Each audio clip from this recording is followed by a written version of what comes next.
Welcome to Athens Midday. I'm Cristina Anchor. And I'm Maureen Kelly. We are learning more about the Virginia Tech shooter who shot and killed 32 people on Monday. Here's how Athens Midday is covering the story today. But first, the gunman in Monday's tragedy paused during his rampage to send a rambling, angry videotape of himself to NBC News. In the video, Cho Sung-Wee says he went on his rampage for the weak and defenseless.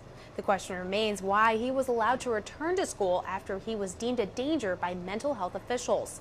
CNN's Jim Acosta has more. There wasn't a Cho file that you could Not one central. And Blacksburg, Virginia. The people of South Korea expressed shock yesterday as new details revealed that the Virginia Tech shooter, Cho Sung-Wee, was born in Seoul. South Koreans mourn the death of those killed in Monday's shootings at a special church service today.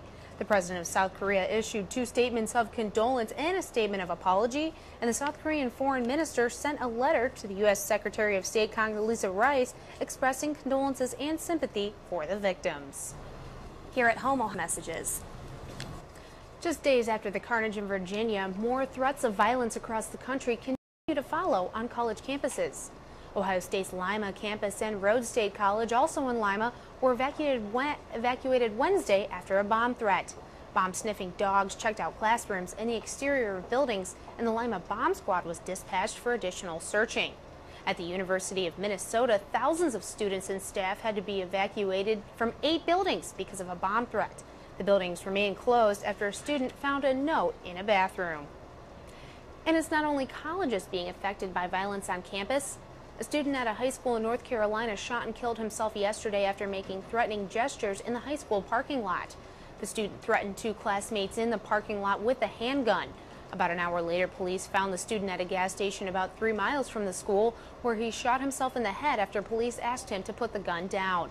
The nearby elementary and middle schools were also put on lockdown. A hockey reconsider. A construction worker died this morning from a fall off a bridge being built near downtown Toledo.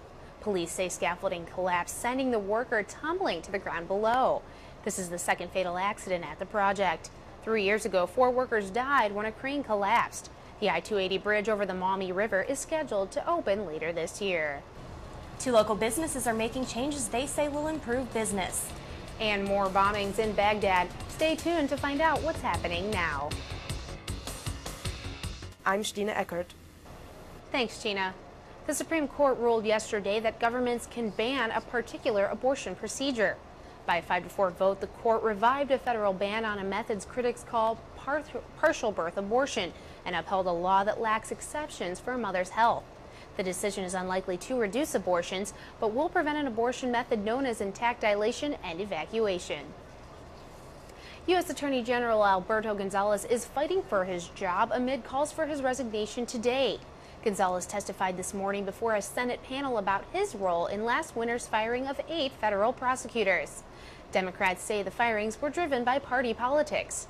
Gonzales initially said he had almost no part in firing the attorneys, but he later acknowledged that he had a larger role, but only after emails about the matter were released by the Justice Department.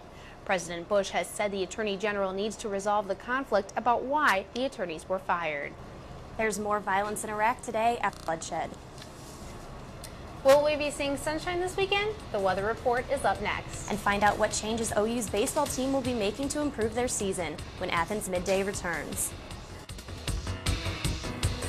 Weekend, I know I'm going to enjoy mine. I hope you enjoy yours. It really is. Thanks a lot, Anissa. Welcome. Learn where you can help save a life by donating blood this weekend. You can find that event and more on our community calendar.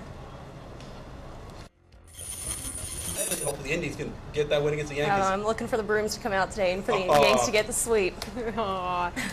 I'm Maureen Kelly, and that's all for Athens Midday. Don't forget to tune in to WOUB's News Watch tonight at 6:30.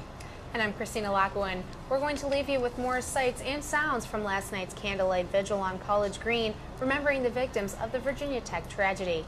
Thanks for watching and have a good day.